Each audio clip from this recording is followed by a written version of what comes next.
Sebelumnya, Assalamualaikum warahmatullahi wabarakatuh. Kami dari kelompok 5 yang beranggotakan ada Alin Fauza Fatimatul Zahro NIM 2031905, dan selanjutnya ada Anggi Triwidiasari NIM 2031910, ada Ati Ulil Hidayati NIM 2031918, ada Ayu Wulandari NIM 2031922, ada Cerina Caturkusuma NIM 2031925, dan yang terakhir ada Diana Dwi Lestari NIM 2031931. Pada kesempatan kali ini kami akan menyampaikan sedikit materi mengenai regresi linier berganda pada mata kuliah statistik terapan yang diampu oleh Ibu Ardita Desi Wulansari. Berikut penjelasan dari kami. Baik, yang pertama adalah regresi linier berganda. Regresi linier adalah alat statistik yang digunakan untuk mengetahui pengaruh antara satu atau beberapa variabel terhadap suatu buah variabel. Secara umum, persamaan regresi yang terdiri dari atau lebih berubah bebas, namun hanya memiliki satu berubah terikat. Analisis regresi membentuk persamaan garis lurus atau linier dan menggunakan persamaan tersebut untuk membuat perkiraan. Berdasarkan jumlah variabel bebas, analisis regresi linier yang terdiri dari dua variabel dikenal dengan analisis linier sederhana, sedangkan yang lebih dari dua variabel disebut analisis linier berganda. Metode analisis regresi linier berganda ini akan dipergunakan jika penelitian yang akan dilakukan tersebut bertujuan untuk meramalkan keadaan sebuah variabel dependen apabila dua atau lebih bahkan variabel independen sebagai predikator manipulasi dirinya. Selain itu, metode ini juga digunakan untuk mendapatkan koefisien regresi yang nantinya bisa digunakan untuk menentukan apakah hipotesis yang sudah dibuat akan diterima atau ditolak. Analisis ini juga dipergunakan untuk menguji seberapa besar pengaruh variabel bebas terhadap variabel terikat, yang mana proses pengerjaannya menggunakan uji interaksi yang disebut dengan moderate regression analysis atau MRA. MRA ini dilakukan melalui uji signifikan simulation atau uji statistik F dan uji signifikan parameter individual atau uji statistik. Selanjutnya, saya akan menjelaskan tentang rumus regresi linier berganda. Perlu diketahui bahwa rumus regresi linier berganda prinsipnya sama dengan regresi linier sederhana. Hanya saja, regresi berganda perlu ditambahkan variabel lain yang disertakan dalam penelitian. Rumus regresi linier berganda yaitu Y sama dengan A plus B1 X1 plus B2 X2 sampai plus Bn Xn, di mana artinya yaitu X yaitu variabel dependen nilai yang diprediksikan, X yaitu variabel independen, A yaitu konstanta yang menunjukkan Y jika X bernilai 0, B yaitu koefisien regresi. B1 adalah koefisien regresi yang menunjukkan besaran perubahan nilai Y jika terjadi perubahan satu satuan dari X1, di mana N adalah banyaknya variabel independen. Langkah perhitungan regresi linier berganda. Yang pertama yaitu masukkan data dengan mengisi data di variabel view. A. Name atau nama variabel.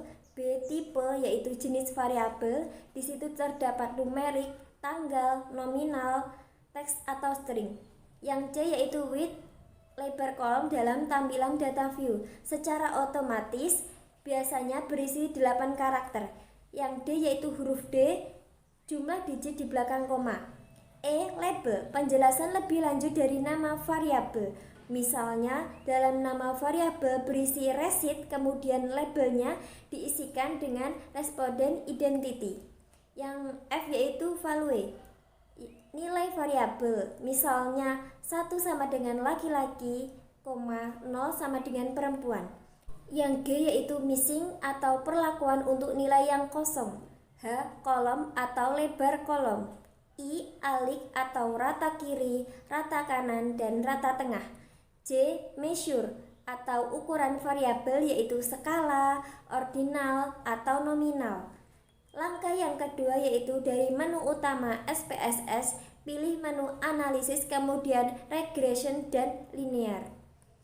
Langkah yang ketiga yaitu setelah muncul kotak dialog linear regression, pada kotak dependent, isikan variabel ROA, dan pada kotak independent atau S dengan variabel CAR, NPL, ROE, OCOR, dan LDR. Pada kotak method, pilih enter, abaikan yang lain dan tekan OK. Langkah yang keempat, maka akan muncul di SPSS Output Viewer. Untuk sementara kita abaikan terlebih dahulu uji asumsi klasik. Misalkan hasil regresi ini sudah lolos uji asumsi klasik, maka cara interpretasi model regresi dengan langkah sebagai berikut. Pertama, interpretasikan koefisien determinasi. Kedua, uji F statistik. Dan ketiga, uji regresi parsial dengan uji T. Selanjutnya yaitu koefisien determinasi atau R2. Suatu indikator yang digunakan untuk menggambarkan berapa banyak variasi yang dijelaskan dalam model. Berdasarkan nilai R2, dapat diketahui tingkat signifikansi atau kesesuaian hubungan antar variabel bebas dan tidak bebas dalam regresi linear. Selanjutnya, uji signifikasi simultan atau uji statistik F digunakan untuk menguji secara bersama-sama ada atau tidak berpengaruh variabel bebas terhadap variabel terikat dapat diketahui dengan menguji uji F. Yang selanjutnya yaitu uji statistik parameter individual atau uji statistik T. Kegunaan dari uji statistik parameter individual atau uji statistik T yaitu untuk menentukan apakah dua sampel tidak berhubungan atau memiliki rata-rata yang berbeda. Kemudian understanding beta koefisien, dan yang terakhir standardized beta koefisien atau nilai koefisien beta dari setiap variabel independen yang ada. Namun, dalam analisis regresi linear berganda, informasi tersebut tidak dipakai. Nilai koefisien digunakan dalam path analisis atau analisis jalur. Oke, poin selanjutnya adalah contoh kasus dan penyelesaian regresi linear berganda. Dengan contoh soal, sebuah penelitian dilakukan untuk mengetahui apakah ada pengaruh makanan ikan tiap hari dalam seminggu dengan variabel X1 dan panjang ikan dalam milimeter terhadap berat ikan atau Y di Desa Tambak Tani Raya Sejahtera. Untuk datanya bisa dilihat di atas. Nah, di sini kita akan mencari persamaan regresi ganda. Yang kedua, pembuktian apakah ada pengaruh yang signifikan antara makanan ikan dan panjang ikan terhadap berat ikan di Desa Tani Tambak Raya Sejahtera. Dengan diketahui HA terdapat pengaruh yang signifikan antara makanan ikan dan panjang ikan terhadap berat ikan. Dan HO tidak terdapat pengaruh yang signifikan antara makanan ikan dan panjang ikan terhadap berat ikan. Dengan HA banding R tidak sama dengan O. HO banding R sama dengan 0. Nah, dari tabel tersebut diperoleh data sebagai berikut. Nah, ini merupakan perolehan dari data tersebut. Nah, sebelum memasukkan data tersebut ke persamaan B1, B2, dan A, kita gunakan metode skor deviasi untuk menyederhanakan data tersebut dengan menggunakan metode persamaan. Nah, bisa dilihat gambar di atas cara-caranya. Jadi, persamaan regresi gandanya Y sama dengan 128,2 dikurangi 0,52 X1 dikurangi 0,7 X2. Untuk membandingkan F hitung dengan F tabel sebelumnya akan dicari nilai korelasi ganda dengan taraf signifikan 0,05 dengan DF pembilang atau horizontalnya sama dengan M sama dengan 2. Nah, untuk caranya bisa dilihat di sini. DF penyebut atau vertikal sama dengan N dikurang M dikurang 1 sama dengan 9. F tabelnya adalah 4,26. Nah, untuk mencari nilai F tabel dan F hitung bisa dilihat pada tabel di sini. Lanjut, untuk kaidah pengujian signifikasi. Jika F hitung lebih besar dari F tabel, maka tolak HO artinya signifikan. Jika F hitung kurang dari F tabel, terima HO artinya tidak signifikan. F hitung lebih besar dari F tabel sama dengan 11,75,